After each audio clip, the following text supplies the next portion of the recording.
अस्सलामुअलैकुम। Mohammad Azhar Siddique programme political diaries में हाजिर खिदमत है। इरफान हाशमी कुछ मसरूफियत है आज भी, और इसीलिए मैं अब जो वादा किया हुआ है कि आपसे राब्ता रहना है और वो राब्ता मुनक़ते नहीं होना चाहिए। ज़्यादा हुदैबिया के केस में इरफान हाशमी शो में बड़ी तफसीली बात होगी इरफान हाशमी के साथ कि सारे एक तो फैक्ट्स के हवाले से कि क्या क्या मामला थे, काजी फैमिली कौन थी, एजी अपना जो एजी ज़्यूरिख बैंक है, और इसहाक डार का क्या था, और इसहाक डार के अपने बयान के अंदर जो उन्होंने तमाम अकाउंट्स की डिटेल बताकर अप्रूवर के हवाले से बने थे वो हकायक क्या थे, वो सारी डिटेल में डिस्कस करूंगा मैं। और साथ अभी फिलहाल आपके सामने शॉर्ट में सामने रख देते हैं, एक चीज़ बड़ी क्लैरिटी के साथ बता देते हैं कि बुनियादी तौर पर बेहतरीन मैनेजर हैं, प्लानर है शरीफ ख़ानदान, वोकला की टीम, और सारी को सामने रख कर देखें। आपके सामने एक चीज़ मैं वाज़े तौर पर रख दूं, और वो ये रख दूं कि ये रेफरेंस बुनियादी तौर पर जब 1999 में जब ये गवर्नमेंट गई, इंक्वायरी स्टार्ट हुई शरीफ ख़ानदान की, और 12 दिसंबर 1999 को जब ये गवर्नमेंट इनकी टॉपल की गई, रेफरेंस नंबर 5 2000 में दायर किया गया 27 मार्च 2000 को। अटक जेल में बाकायदा इसकी समाअत बाकायदा शुरू हुई, और 10 दिसंबर 2000 को सऊदी अरब में एग्ज़ाइल की वजह से ये मामला पेंडिंग आ गया, और 12 अप्रैल 2000 को एडिशनल प्रोसिक्यूटर ने बयान दिया और सैनडाई अर्जन कर दिया गया। 2007 में एप्लीकेशन दी गई रिवाइव करने की, और 25 अगस्त 2007 को कहा गया कि सुप्रीम कोर्ट में मामले जो कहा गया कि वो आ रहे हैं, इंतज़ार किया जाए, और 31 अगस्त 2008 को भी सैनडाई अर्जन कर दिया गया कि चेयरमैन नैब जो है ना वो रेकमेंड करें। इस दौरान आइनी दरख्वास्त दायर हो गई, 2011 के अंदर रेट पटिशन दायर हुई, और वो रेट पटिशन आप ज़हन में रखिएगा 2011 के समाअत के बाद उसकी हेयरिंग आती है 2012 में।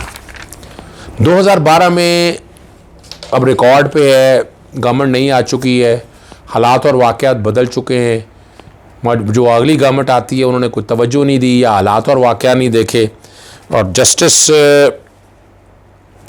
ख्वाजा इम्तियाज़ और जस्टिस फ़ारूक इरफान जो इफ्तिखार चौधरी साहब के दौर में नए जजेस आए थे, नई तैनातियाँ हुई थी, उनके सामने मैटर आता है, और ये तकरीबन नवंबर 2012 में और दिसंबर 2012 में इसकी समाअत मुलतवी होती है। एक जज कहता है कि रेफरेंस क्वैश कर दिया, दूसरा कहता है क्वैश तो हो गया लेकिन नैब री इन्वेस्टिगेशन कर सकती है इन अकॉर्डेंस विद लॉ।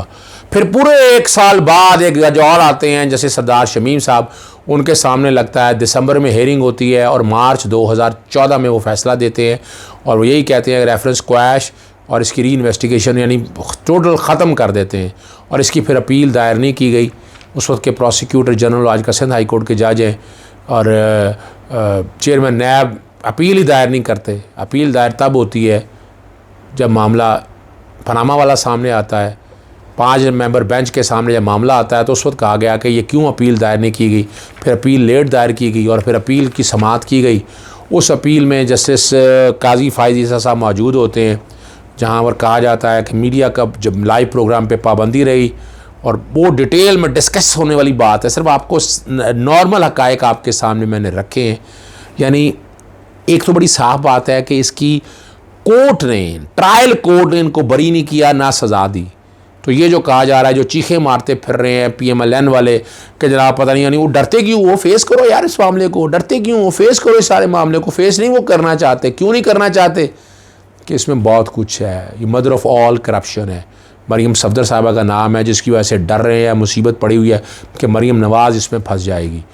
बात वही है, डर्टी मनी पाकिस्तान से हुंडी के ज़रिए ब्लैक मनी बाहर गया, और ये आमदन उनकी यही है, फॉरेन रेमिटेंस से जो पैसा आता है यही इनकी आमदन है। और इकनॉमिक रिफॉर्म एक्ट जो बदनीति से बनाया गया, वो सारा आपके सामने बड़ी तफसीली डिस्कस करेंगे। लेकिन इरफान हाशमी अभी मैं आपके सामने बाकी चीज़ें नहीं रखना चाहता, सिर्फ छोटी छोटी चीज़ें रखना चाहता हूँ कि इंक्वायरी और इन्वेस्टिगेशन ज़िंदा है, आज भी हो सकती है, क्या तरीक़ाकार होगा ये वहाँ डिस्कस करेंगे। अब आते हैं दूसरी बात की तरफ, वो मामला है जावेद लतीफ़ का। जी जावेद लतीफ़ का गद्दार, ट्रीज़न, और आज तो चीखें निकल गई उनकी। ईद उनकी जेल में ही गुजर रही है, अब जुडिशल फिज़िकल रिमांड में गुजर रही है। 2 दिन तक का रिमांड और दे दिया, पहले 5 दिन का रिमांड, फिर 4 दिन का रिमांड, और फिर 3 दिन का रिमांड, 12 दिन का रिमांड हो उसका। तो फौजदारी कानून में 14 दिन का रिमांड हो सकता है, जबकि नैब के कानून के अंदर ये 90 दिन का रिमांड हो सकता है। एंटी टेररिस्ट कोड के एक्ट के तहत भी 90 दिन का रिमांड हो सकता है। लेकिन ये इतना संगीन जुर्म होने के बाद 14 दिन का रिमांड भी ज़्यादती है। ये भी कानून में तरमीम होनी चाहिए। रिमांड ऐसे लोगों का लंबा होना चाहिए, ज़्यादा होना चाहिए। हक़ाइक़ तो बताते नहीं हैं। लैपटॉप बरामद हो गया उनसे, एक मोबाइल बरामद हो गया, एक मोबाइल दे नहीं रहे। उस मोबाइल से पता चल सकेगा कि व्हाट्सएप पे कहाँ से इंस्ट्रक्शन आई थी। कुछ कागज़ के हाथ की लगी हुई तहरीरें बरामद हुई हैं कि ये पूरी प्लानिंग के साथ जावेद लतीफ़ ये पूरी प्लानिंग के साथ आया था पाकिस्तान ना खप्पे। और ये वही क्लास है जो पाकिस्तान से, यानी जो बयान ये देते हैं, इंडिया में खुशियाँ मनाई जाती हैं, आपको पता है, अफ़गानिस्तान में खुशियाँ मनाई जाती हैं, अमेरिका में खुशी, जो मुल्क दुश्मन नासर हैं वो इसकी खुशियाँ मनाते हैं। सो कॉल्ड लिबरल है जो जस्टिस काजी फाइसा को केस को डिफेंड करते हैं, नवाज शरीफ को केस को डिफेंड करते हैं, वो सारी क्लास, चाहे हुसैन हक्कानी बैठी हो या बाकी लोग, वो सारी क्लास बैठी हो, वो इकट्ठा होकर इसको हीरो बनाने की बात करते हैं। हीरो कहाँ से नज़र आ रहा है, बदनीयती नज़र आती है, बेगैरती नज़र आ रही है, और वहाँ फूलों की पत्तियाँ निछावर की जाती हैं। कोई पता नहीं इंडिया फ़तह करके आया या कश्मीर फ़तह करके आया है। क्या मजाक बनाया। वो ज़रा खरीद गुलाम है ना, जब नवाज शरीफ भी आता था तब भी फूलों की पत्तियाँ फेंकते थे दिखाने के लिए कि पूरा प्लानिंग करके और मरवा देते हैं। यानी आज तक इन्होंने किसी का कद नहीं बढ़ने दिया। आपके सामने मौजूद है PMLN के अंदर से कितने लोग हैं। सिर्फ शाहिद खाकान अब्बासी की किस्मत तो इसलिए जाग गई कि नवाज शरीफ डिस्क्वालीफाई हो गया, शहबाज शरीफ बन नहीं सकता था, इसलिए उन्होंने बैठ के शाहिद खाकान अब्बासी को हालात बेहतर करने के हवाले से बनाया, वरना मजबूरी के तहत बनाया। अब दोबारा कभी शाहिद खाकान अब्बासी को कभी नहीं बनाएंगे, किसी को नहीं बनाएंगे। ये अपने घर में रखेंगे और अपने घर में वजारत उज़्मा अपने घर से बाहर निकाल सकते हैं। मरियम नवाज को तैयार किया गया या अल्टरनेटिव हालात और वाक़यात देखते हो शायद शहबाज शरीफ को ले आए। तो ये तो बेवकूफ़ है जावेद लतीफ़। ये तो शाह से शाह का वफादार हाथ बांध के मिन्नत तरले, जूते पॉलिश करना, बूट पॉलिश करना, ये इनकी कार्रवाई है, ये इनका मेरिट है। उसके अलावा इनके पास है क्या? नालायक आदमी है। कब्ज़ा माफिया, गैस चोरी, पता नहीं शोखबरा के अंदर पूछ लें आपको पता लग जाएगा, भत्ता माफिया, इस तरह के कई चीज़ें आपके साथ रिकॉर्ड पे अवेलेबल हैं जो आप दे सकते हैं। और वो चीज़ें कहीं सुनने में आ रही हैं, ये एक तरह की हवा है ये सारी वहाँ पर। और हम समझ रहे हैं एक बहुत बड़ा लीडर है। क्या लीडर है? क्या मैं बातें करूँ आपके सामने बैठकर। अदालत के सामने बड़ा रोना पीटा है, तशद्दुद हुआ है, तशद्दुद कोई चीज़ सामने नहीं ला सकी। फिर जब देखा कि रिमांड होने लगा है तो वहाँ पर ड्रामा रचाया गया, हम वकील वकाले में वापस ले रहे हैं। ये भी तौहीन अदालत है अगर रसूली पर देखें आप। यानी आप क्या करना चाह रहे हैं? और यानी अब तो रिमांड तो 14 दिन के पूरे हो गए, आपके वकालत में रखना ही या ना रखने से कोई फ़र्क नहीं पड़ता। आप छोड़ें, बेलें भी खुद ही बहस कर लेंगे। इसको बेलें बहस करने के लिए वकील मत कीजिएगा जावेद लतीफ़ साहब। अब आगे बेलें दायर करिए ना, खुद ही बहस कर लीजिएगा, खुद ही आग होता रहेगा। आगे वकील करने की क्या ज़रूरत है? यानी आपने जो ड्रामा और ये लगाया किस लिए?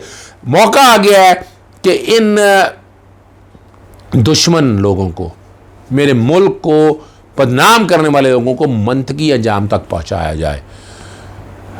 अब 14 दिन के बाद जुडिशल भेज देंगे इनको, अदालत में जाएंगे, ज़मानत दायर करेंगे। ज़मानत अब इतना आसान काम नहीं है, मटेरियल आपके सामने मौजूद है। सल्यूट है उस आदमी को जिसने बाकायदा दरख्वास्त दायर की इनके ख़िलाफ़, और वो दरख्वास्त वरना तो सामने आता कोई नहीं, और कोई डरता ना इन लोगों से। माफिया है ना, बहुत बड़े ताकतवर लोग हैं ना, कोई सामने आता नहीं है। और ये सारी चीज़ें वो देखें, वो प्लानिंग के साथ इस तरह मैनेज करके इकट्ठे पार किए जा रहे हैं कि एक वक्त आएगा जब इन लोगों को एडवांटेज दे के छुड़ाना होगा, बचाना होगा, जो कुछ भी करना होगा आपके सामने आ जाएगा। मुनासिब वक्त का इंतज़ार किया जाता है कि चीज़ें अपनी मर्ज़ी के मुताबिक लेकर जाया जाए। और इन चीज़ों को बड़ी प्लानिंग के साथ बेहतरीन मैनेजर हैं आपके सामने, मैं बता चुका हूँ। लेकिन पाकिस्तानी कौम अब जाग चुकी है, पाकिस्तानी कौम सारी चीज़ें देख रही है, और पाकिस्तानी कौम ऐसे लोगों को बिल्कुल बख्शेगी नहीं। पाकिस्तानी लोगों को इनके मंतकी अंजाम तक आएगी। और आप लोगों के पूछते रहते हैं, इसलिए बाकायदा आप लोगों के सामने हक़ाइक़ रखते हैं। और कमाल की बात है, इल्ज़ाम लगाते हैं 3 तो मजिस्ट्रेट इसमें मुख्तलिफ आए हैं।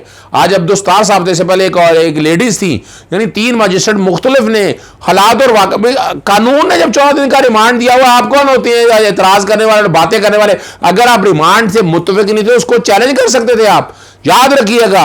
यानी ये सियासत कर रहे हैं, उस रिमांड को जाते सेशन कोर्ट में जाके चैलेंज कर सकते थे। कानून इजाजत देता है इस बात की। मैंने कई दफा रिमांड चैलेंज की है, ये तो रिकॉर्ड की चीजें हैं। लेकिन आप सिर्फ और सिर्फ बेवकूफ बनाना चाहते हैं, आप असल हक़ाइक़ कौम के सामने लाना नहीं चाहते। और असल हक़ाइक़ अब कौम के सामने लाएंगे, शर्मिंदगी होगी। ये सिर्फ 5th जनरेशन वार का आपने बनाया हुआ है, कौम को उजाया हुआ है इन्हीं बातों में। और रियासत बयान खिलाफ बयानिया जो है, अभी कैप्टन सफदर को छोड़ा, PMLN के अंदर कई लोग मौजूद थे, और PMLN के अंदर अगर आप लोग देखें, उनका चेहरे देखे तो स्याह चेहरे हैं। जब 5 जजेस का फैसला आया माना नहीं था। निहाल हाशमी, दानियाल अजीज़, तलाल चौधरी, तौहीन अदालत में सजाएं हुई और डिसक्वालीफाई, वही रिकॉर्ड की बात है। कसूर के अंदर उन्होंने जो अदलिया मुखालफ मुहिम शुरू की, यानी आज बैठे करते हैं कि हम अदालतों के फैसले मानते हैं। कौन से अदालतों के फैसले मानते हैं? आप तो अदालतों को समझते कुछ नहीं है। आप जो आपको अच्छा लगे वो ठीक है, जो आपकी फेवर में आ जाए वो ठीक है, जो आपके खिलाफ हो और आप फ़ौरन सड़कों पर निकल आते हैं और कानून हाथ में लेने की बातें करते हैं। अब ये नहीं चल सकेगा। ये अब आपको सोचना है, रियासत पाकिस्तान को सोचना है कि ऐसे लोगों को मंतकी अंजाम तक पहुँचाया जाए। इजाज़त दीजिएगा। अस्सलाम वालेकुम।